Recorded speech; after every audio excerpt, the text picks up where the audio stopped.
Good afternoon, Pastor Jomar Magbanwa, our brother in Christ, and contractor for this sanctuary walls painting.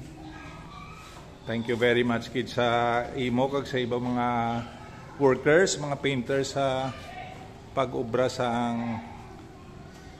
walls painting. Isa pa lang ni kaagi, no? Isa pa lang kaagi.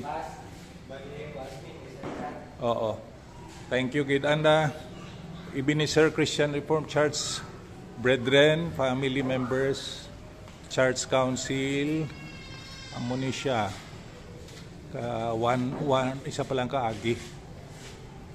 Buwas na ma-finalize. Mayo kay Pastor Jomar, papintahan niya man ang grills, no? To, hipid ka mag-ubra sang grills, paminta ha. Pira lang.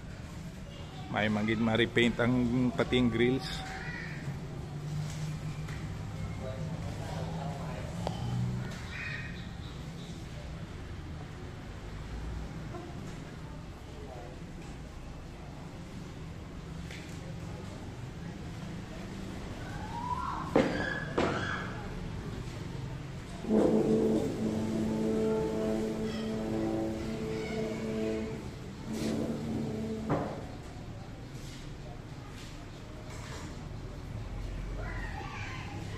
At least nakaagi na isa ka pass, one coating pa lang anay.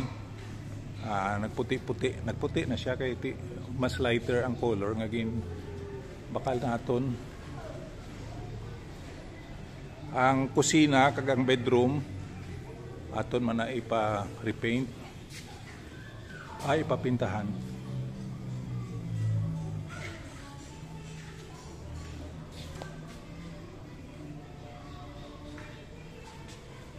Thank you, Lord God, sa projects kayo ni sa mga deacons.